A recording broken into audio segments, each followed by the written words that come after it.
I've been reading about spirals lately.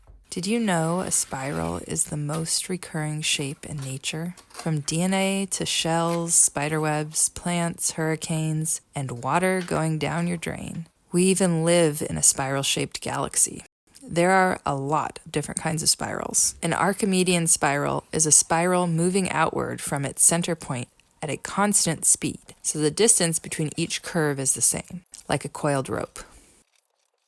A logarithmic spiral, also called the growth spiral, and lots of other different names, moves outward at an increasing speed, so that the distance between curves also increases. Like a snail shell or seashell, the golden spiral is a logarithmic spiral. In Fermat's spiral, as the distance away from the center increases, the space between the curves decreases. And there are many more kinds of spirals. I'll link below some of the things I have found interesting in this spiral dive. My dive into spirals is a little surprising since I've never been particularly drawn to them visually, although I have been making collages with a spiral-like form, like the one in this video. I suppose it makes sense I was drawn to the symbolism of the spiral because of my interest in cyclical patterns and flowing movement and shapes. This curiosity started not from my collages, though, but when I stumbled across a book called The Mystic Spiral. The title alone piqued my interest, and it was what triggered all of this. The spiral is a symbol of growth, expansion, and of journeying. The spiral is the path of balanced movement and natural unfolding, paving the way for harmonious transformation. As we grow, we loop back to past experiences or challenges, but from a new, expanded vantage point or level. In the book, it talks about the path of growth needing to be a spiral shape to protect us from vulnerability, that we are vulnerable to the unknown. A spiral path is gradual and protected by not being fully exposed. We are only able to see ahead to the next bend or curve. If the path was not a spiral, we would be overcome by the complete truth of a straight and direct path. The book says, the steepness of the straight path is prohibitive for most of us. The mystic calls this the shortcut, the path of illumination. But that which lights the mystic's way blinds the ordinary man, unprepared for the light of full knowledge. For him, unveiled truth is death. Instead, he must make his gradual ascent, allowing himself the protecting reassurance of its gentle windings. This reminds me of Aldous Huxley's suggestion in The Doors of Perception that we have a valve limiting our full exposure or interaction with reality. As humans, we are limited and cannot process true reality as it is beyond our ability to comprehend. And if I remember correctly, because it's been many, many years since I've read it, but the purpose of the valve is to prevent us from being flooded and being overpowered by true reality.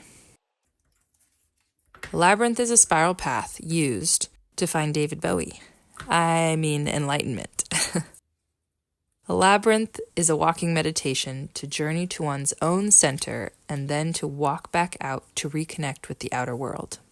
The spiral path of growth is not simply to protect us from what we cannot fathom. It is to prepare us. Its winding, extended length gives us the experiences and trials preparing us for our destination. Could we find our center on a straight, direct path?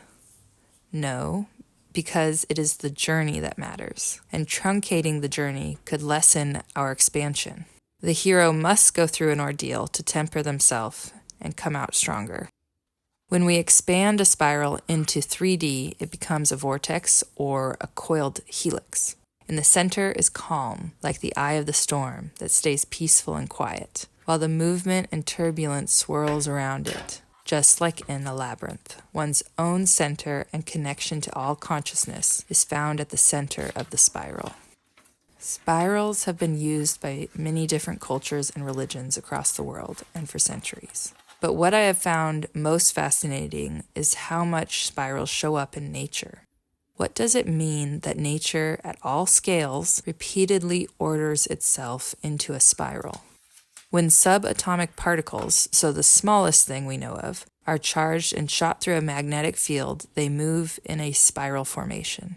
The largest structure we meaning humans, know of are galaxy filaments. In short, they are structures that contain and form galaxies. And guess what? They move in a spiral or vortex pattern. And then there's everything in between that shows up in spiral form, like sunflowers, pine cones, or fiddlehead ferns.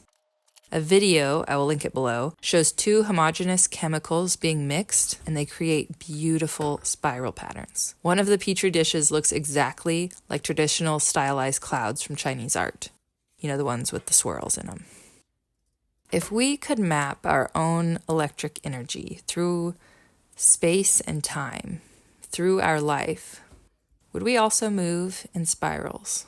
I mean, beyond metaphor and symbolism. Does our energy move through life and consciousness in a spiral pattern? Why does nature so often create spirals? As above, so below? Because it is the shape of life force energy? Or is it simply the most efficient and effective way for matter to grow?